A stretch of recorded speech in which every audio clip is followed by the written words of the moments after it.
Hello everyone, welcome to the new episode of the Kwentuhan series where we bring in new guests from the tech industry and talk about their experience and gain insights into their experience. So today we have with me the project manager at Spiralogics, Ms. Rasu Shrestha.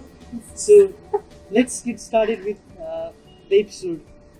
So our focus has always been on proper documentation and improving the process in software development to ensure maximum client satisfaction. So let's get started with our questions with you. To start off, let's start with something interesting about yourself. Can you tell us how you started the journey and anything interesting? Does it have to be work related? No, it does not. Let's just Okay. get to know you. Maybe there is nothing interesting about me in the work related scene, but I actually, okay, one thing that I'm very proud of, and one thing that I did out of just sheer courage was I went to Paris on a solo trip, and yeah, I think that is one of the interesting things about me, that I was courageous enough to do that and stupid enough to do that. So yeah, that was and it was a very good trip. I mean, it was, solo travel has a lot of challenges, and as a girl you face a whole lot of challenges. So it is something that I'm very proud of. So do you encourage girls to go out on such trips? Yes, of course.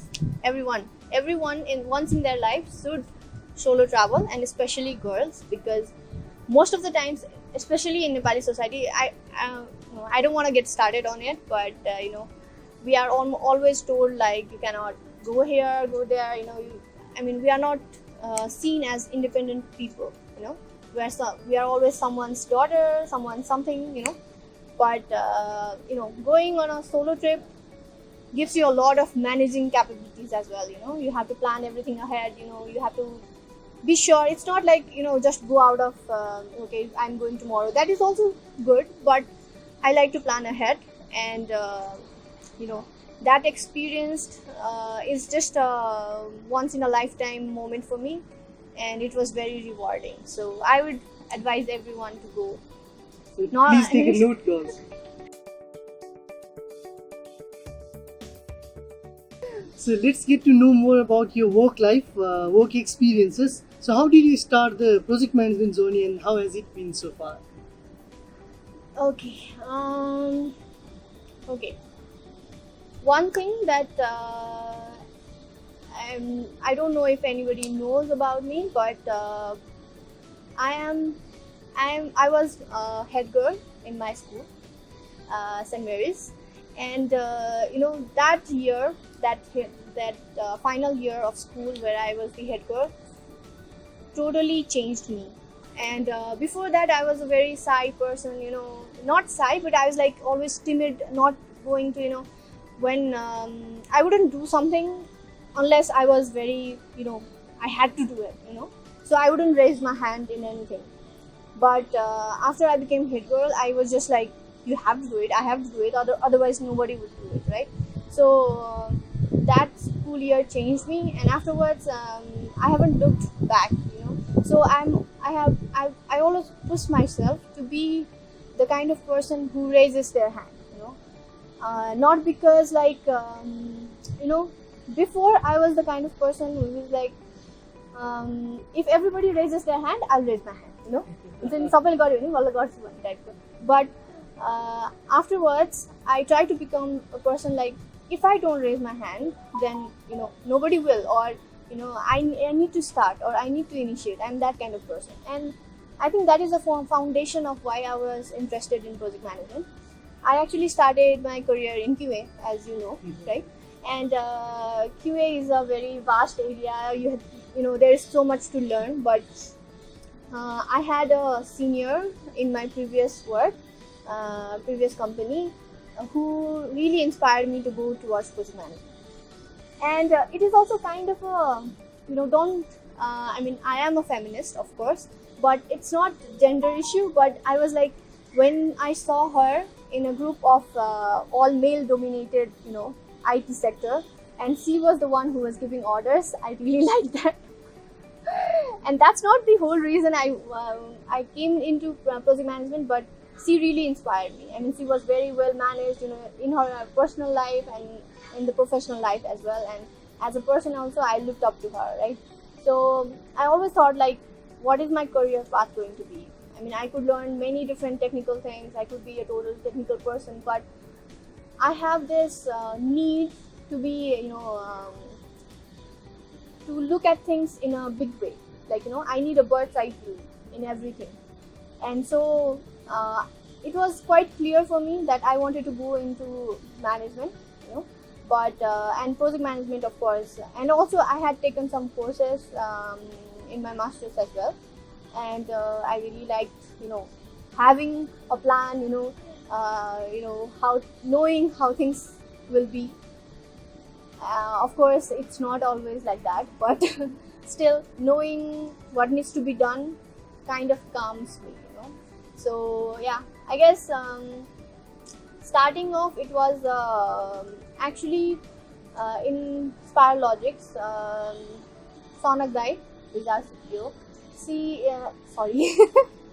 Sorry. He actually saw the potential in me, and as a QA also, I was always like, okay, we need to do this, and okay, you do this, I was always trying to, either delegate things, either, know where the project is heading towards. I was deeply involved in a project, in whichever project I was in. You also know that I was in the red team, and, I was kind of, everybody hated me because I was so, I was like, this is my project, we need to do it well and we need to do it efficiently, and I was always pushing everyone. And because of me, many people had to stay overnight, overwork. So I think he saw something in me, and he actually pushed me towards project management. And he has been, actually Sonak Dai has a very big vision of how Spiralogics will be. And he wanted to set up a different project management, vertical, right? So in that, he talked to me and he was like, if you are up for the challenge, then it's yours, right? So yeah, and I'm never the one who backs up from a challenge, so I took it. And I wouldn't say it has been a straight road. And but it's quite exciting. There is so many things that I still need to learn. There's so many things that I still don't know, but yeah, I mean, it's a learning path. And one thing I am sure is, like, having a good project management vertical in Spiralogics will help us in the long run. And I want to be able to do that. I want to be able to lead that. So, what was your question again? So how was, how did you transition from QA to PM? Okay. How has the transition been? Transition actually has been quite swift. As you also know, like, I mean, as a QA, we were already responsible for so many things, right? And, but, as a QA, actually, there were so many things that I wanted to change, in the system, in the process. And I was always complaining, if everyone knows. And that's why I think Sonak Dai chose me. If you are complaining, you can also fix it, right? So fix it. So yeah, the transition actually has been swift, but the skills that I learned during QA, I think it still helps me. And I mean, when I look at an application for delivery, I mean, once a while, I don't go into the application nor every day, but when I look into it, I look at it in a QA perspective, and I find things which is like, okay, like, I mean, this might not work, I try to do that, breaking things, testing at the last. So yeah, I mean, the skills have certainly helped me. And but the yeah, I mean, what I mean to say is, it's not a straight road.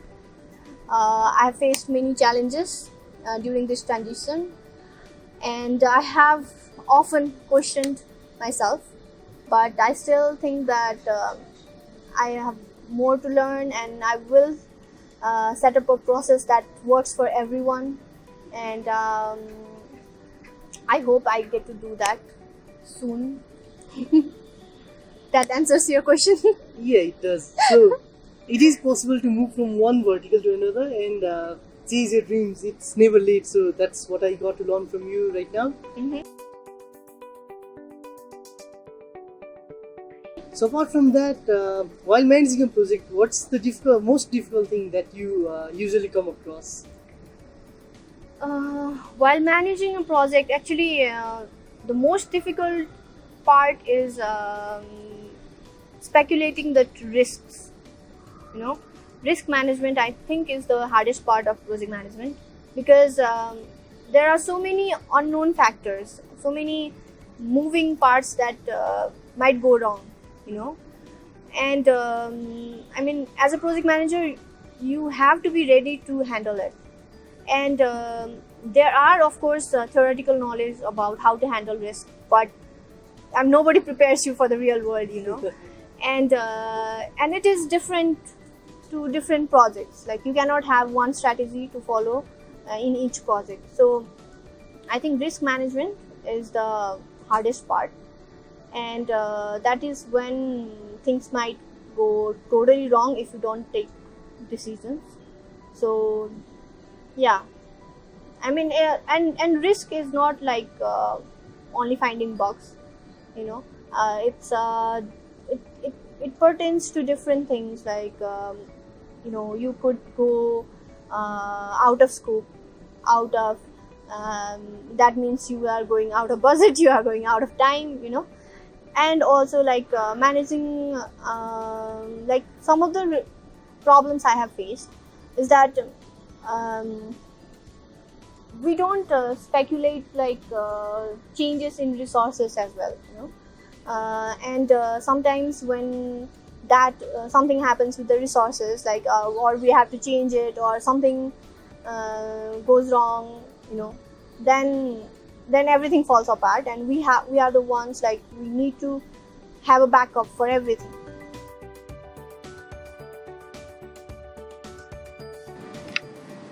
So there are also some misconceptions about project management.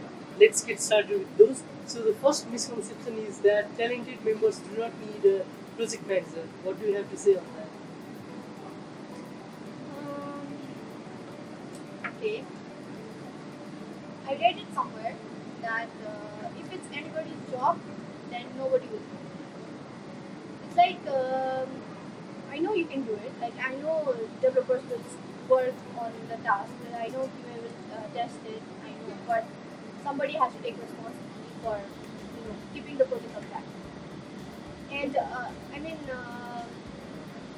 I have seen it actually when there was no project manager. We were doing okay, but there was often this problem while communicating with clients, like okay, where are we, and there was no one person responsible for that. Everybody, like, if you expect your developing team to manage their tasks and then inform the clients, then something will go wrong eventually. And I highly recommend having a project manager in each project, because it's not only about it's not an extra like burden. It's actually, we are there to help the team, right? We are there to help the team in any way we can. And one thing that I think nobody understands is that if something goes right, if this project goes right, then the team gets the appraisal, right? Project manager gets nothing. But if something goes wrong, then it's the project manager's fault. And which is right in some ways as well.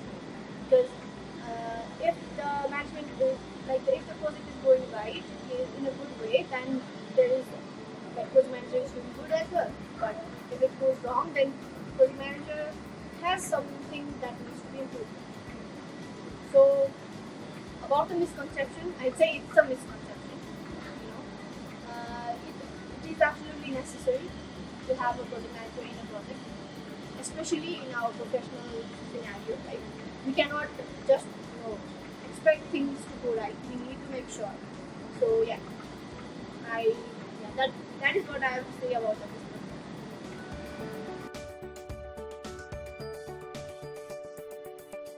Tips on that. Project managers just schedule. So what do you have to say about that?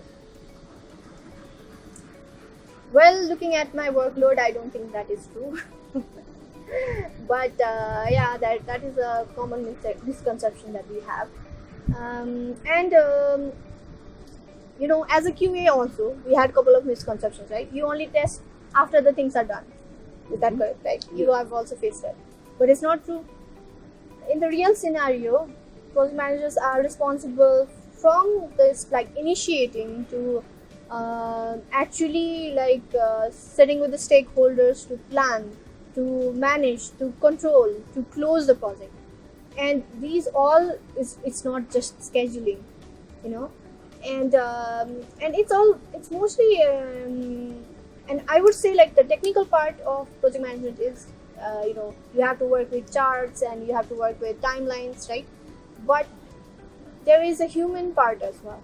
I mean, we are the project managers are responsible to keep the team intact, keep the team in a direction that the project is supposed to go, and also communicate with clients. We are using agile project methodology, right? So we'll have constant, we need to take feedbacks, we need to, there's so many things that project managers do instead of just only scheduling, right?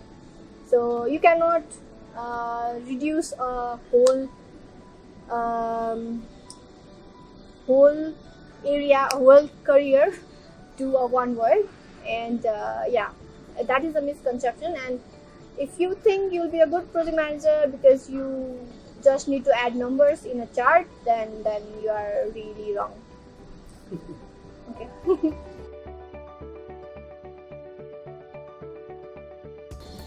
So there is also another misconception that project management is only needed in very big projects. They're not needed in the smaller ones. What do you have to say about that? Okay. So about that, I would say for big projects, it is absolutely necessary, right? And for small projects, it is still necessary, but in a small scale. If it is even if it is your college project, okay, you still if you plan, then you get a better results. Because if you say, okay, I'll finish this much in this days and I'll be ready for that, if you have a plan in your head, then it will be better, right? And in QA also we had that misconception that developers will do a good job, obviously, they don't create bugs. But that is not true. I mean, you cannot depend on assumptions here. We are working in a corporate environment, in a professional environment where businesses get impacted every day, right? Whether it be a small impact or big impact, you still need to make sure that you are delivering a quality product, right? So project management is what? It is actually a good balance and good between that holy trinity, right? Time, cost, and quality, right? So we have to make sure, if you want your project to succeed, if you want to not fail, then yeah, I think it is necessary to have project management. It is good. I wouldn't say it is. You can still get away with it. Maybe you get lucky. Maybe everything goes right. But of course, having a detailed plan, applying the universal knowledge of project management will give you better results in the long run. And actually, project management is not a one-time thing, so it should be actually a process that you can implement in any small or big project. Whether it be a very small, you have to, if you go through those steps, to achieve that deliverables, then you'll get better results. and you will be consistent, so that is how we that is also how we establish a culture in our organization. So yeah, I wouldn't say that if it is only big projects then only utilize project management. I wouldn't recommend it. Even if it is small one, do it in a small scale. Maybe maybe you just have 3 members, but if you just give up, then you wouldn't know. If it fails, then you wouldn't know what is the reason. So we have cleared the misconceptions about project management. Now let's move on to how does a day in the life of PM look like? Okay, as a PM, as anybody actually, even if I was still in QA, I used to prepare a list of myself. I know we have boards and everything to do the project management, but I always need a notebook and a pen to write. So before even going to stand-ups, I like to have my list, like what I need to say in the stand-ups and what I need from the team, what information I need from the team. So that is somewhat like 5-10 minutes I take for myself every morning, and when I go through the emails and everything. And in the stand-ups, what happens is as a project manager, you are not only staying in the stand-ups to give updates, you are actually there to receive information, right? So you are actually organizing the stand-up every day. So I make a point to discuss and really understand what team is going through and what is being done and what actually I'm expecting. So I try to make it clear with the team. And then after the stand-ups, if I have some action items for myself, then I go and do that. Otherwise, I mostly look forward what is at the end of the day, if there is any deliverables, or any urgent tasks, then I tend to those. Otherwise, what I do is mostly I have sometimes I have meetings, client meetings, right? So I prepare the meeting agenda. I follow up with anything that is needed for the meeting agenda. So I first prepare for the meeting, and then if I have some time, then I actually like to do research in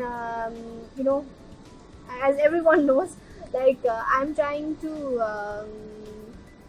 analyze the processes that is being done in Spiralogics and see if we can improve them. Our recent one was the daily activities billings ones, right?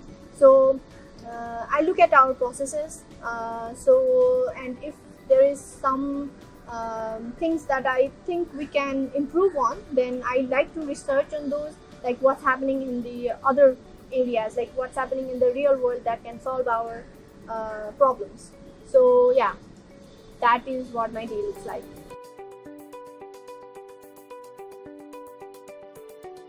So if you have multiple action items and there are multiple projects that you need to work on, how do you prioritize those workload?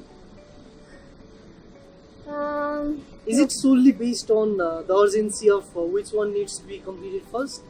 Does the deadline come into play? Well, that's ideally that should not be the case, but I wouldn't say that that is not happening most of the time.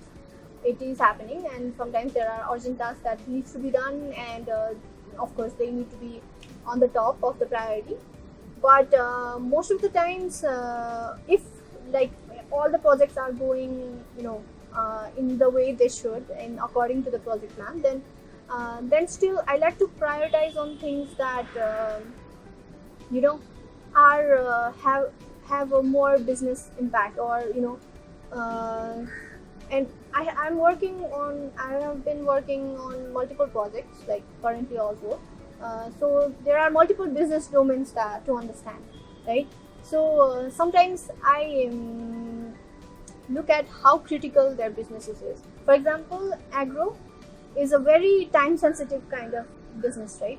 And I have been trying to understand what can be improved on that, so that we can deliver more efficiently and more timely, So yeah, I mean, to set the priorities, it is always it is most of the times like the deadline, but it's also like how much of the business impact the like clients need that, you know.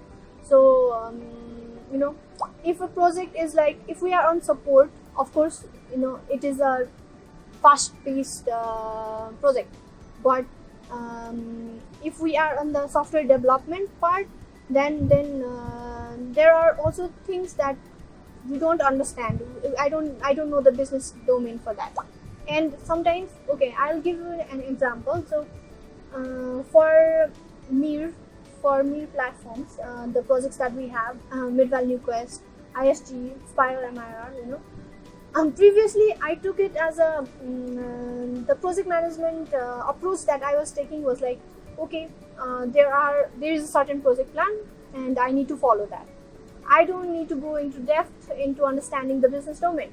But what happened is, what I didn't know was that it is an ever-changing business domain. Like, they are updating, they are giving new updates like some, you know, every time.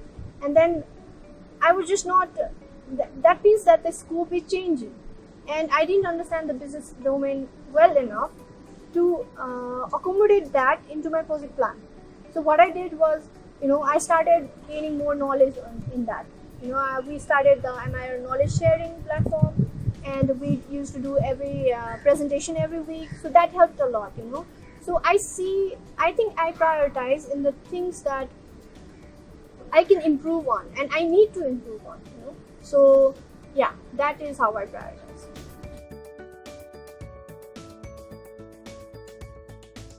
So even if we don't want to, we come across some team members that we usually don't want to work with. So how do you deal with such difficult team members? Okay, so as a project manager, we are actually asking for resources with different departments. We are actually creating a team of diverse departments, right? So if you have some problem, if there is some problem with maybe a team member is facing some problem, then you should actually ask their department head to help out. Okay, so like, so that there is more understanding. I mean, you might not know him or her better than their department head. So you know, there should be kind of, even you need a bridge between you and the resource, and that is the department that he or she belongs to.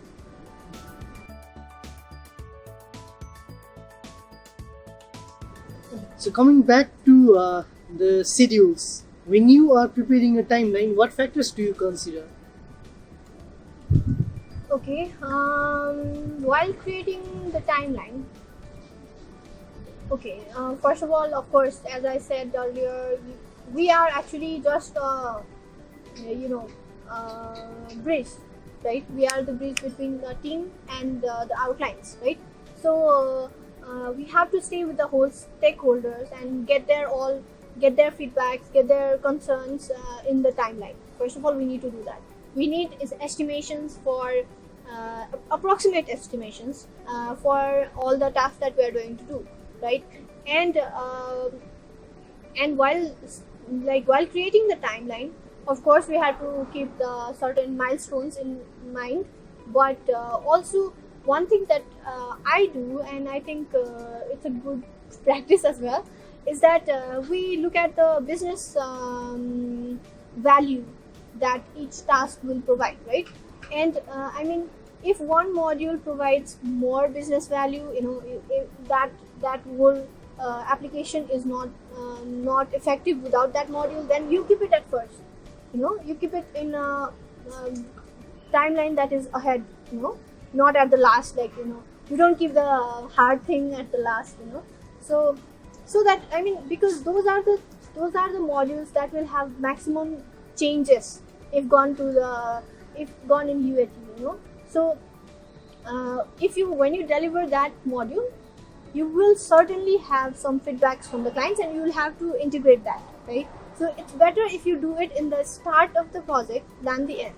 So what I keep in mind during creating timelines is like, if what kind of business propositions does each module have, and delivering it in what time will give you maximum value, and what module has like the probability of having maximum changes from the clients.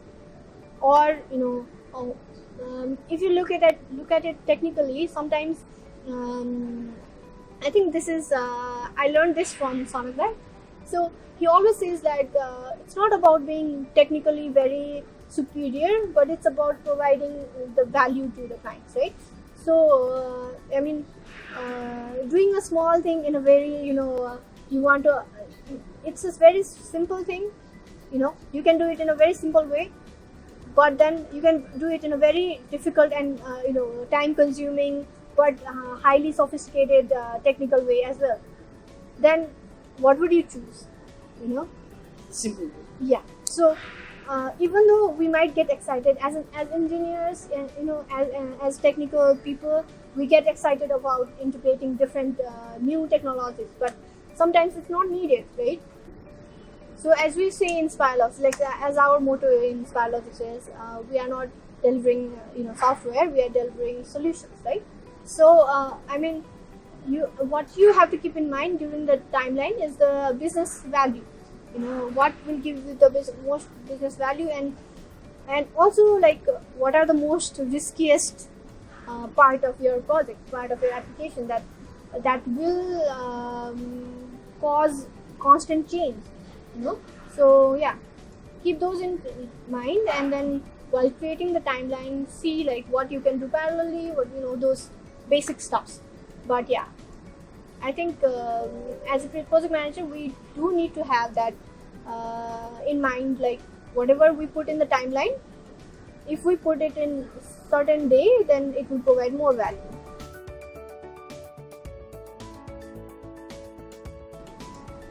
So coming on to the schedules, you might have faced some challenges regarding schedules or any other aspect of a project. So could you share some details about what problems did you face in any particular project and how you overcame it? Okay.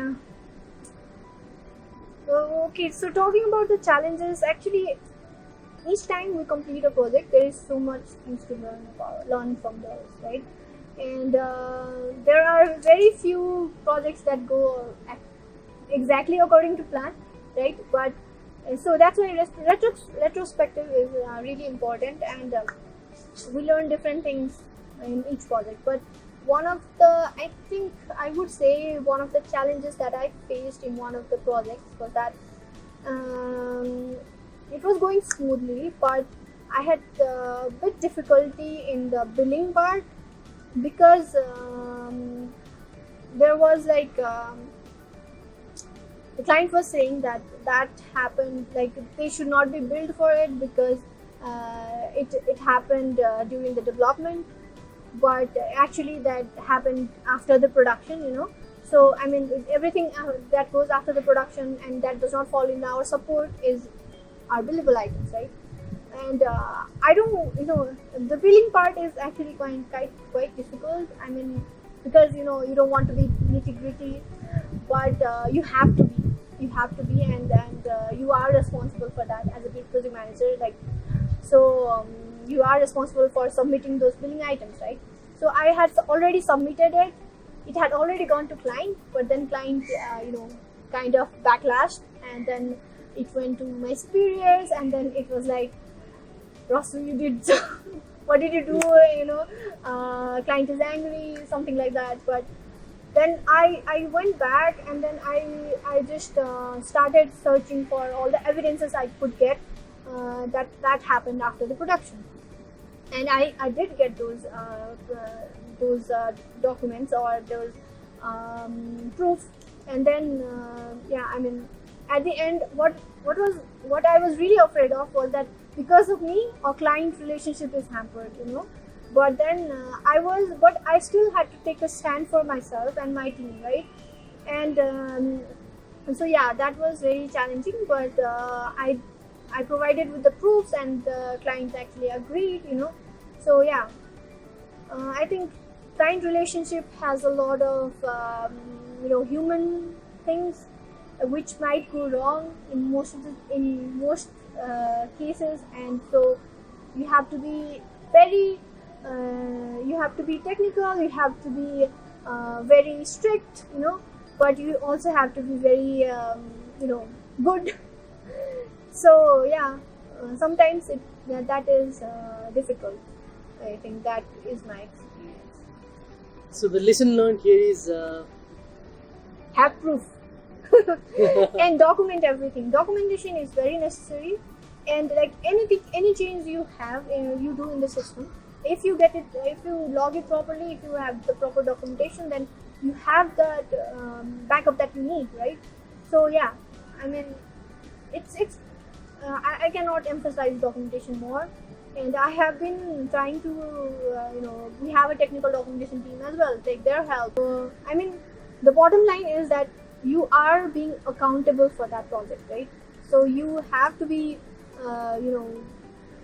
you have to be nitty-gritty, you have to be looking into specific details, you have to be that kind of the irritating person who always try to, have you filled up the hours, have you done this, you have to make sure that it is going well. So yeah.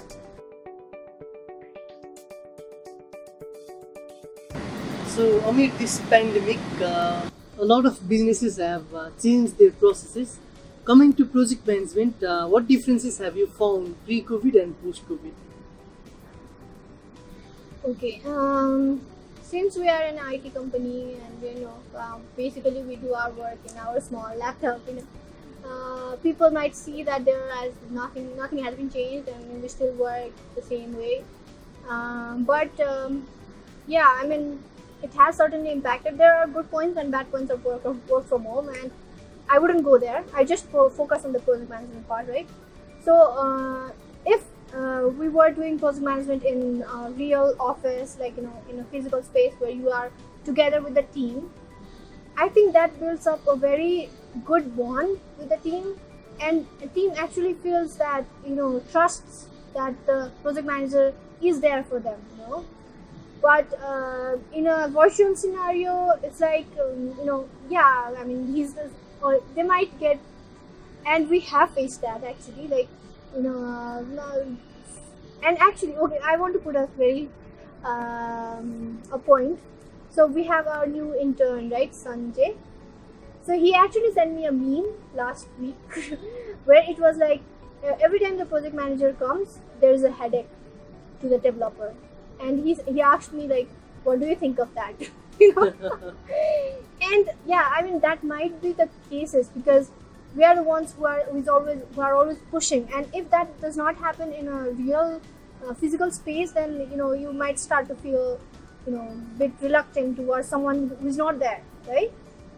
But yeah, I mean, the work is still the same, but I miss that when even we celebrate, like even when we did a small publish, we just celebrate, everyone will clap, randomly clap anytime in the office, So yeah, I mean, the bonding with the team members is really important for project manager, and yeah, I miss that. And the work from home does not allow us to do that, but we still find new ways to do it.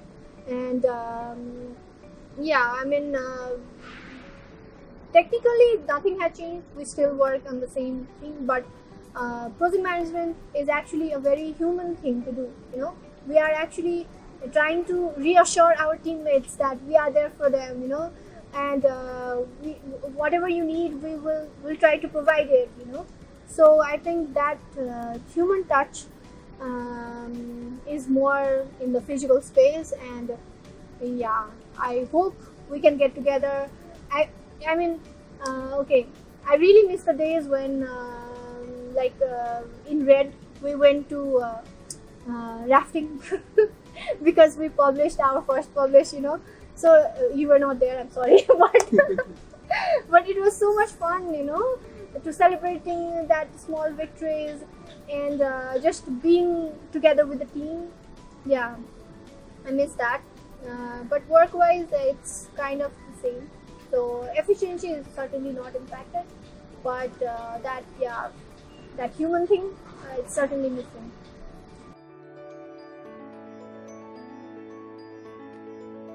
So with this work from home culture that's growing so rapidly, would you say that project management is more dependent on tools and technology rather than managing the people itself?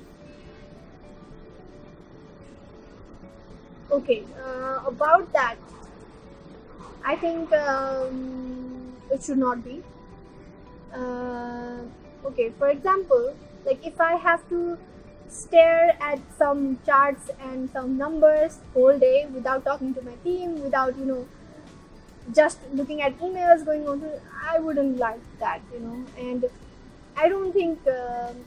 No, I think project manager is a very human role. I mean, maybe developers are more inclined to be. I'm not saying that to offend any developers, but you are confined to the code that you are making. Sometimes you have to work independently, right? But as a project manager, you will always be collaborating with people. So I would not say that we can just completely work with only tools and discard people. Like, people are very fundamental to the team, and as a project manager, you have to collaborate with such diverse teams. So it's just not going to be true. Even in the future, I don't see like it will only be tools, and there are tools and there are so many good things that that can make us more efficient, but we still need our team, right? And so no, I don't agree with that. So with this, we have almost come to the end of our podcast session. So one last question before that.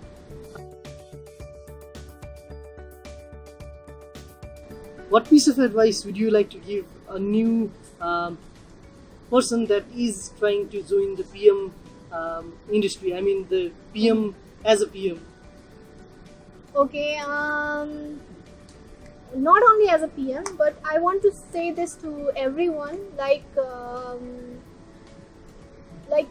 when we are in an organization that is working towards a goal, right? And what I want is like, don't be shy, or don't be reluctant to raise your hand. Even if you are an intern, or even if you are CEO, you can still give your input in everything. So I mean, don't think like I wouldn't count, or I don't need to say that. Don't push yourself back, because we are working towards a better goal. Like, we are working towards better applications every day. So let's all of us need have that responsibility. Let's feel that responsibility that we can suggest and we can make things better. So if you don't like something, just say it. Like, as we have been saying, as a PM team, you can come with us about anything that you think needs to be improving. Any suggestions, any feedbacks are welcome. We also asked a lot of feedbacks for the store, and nobody gave us that.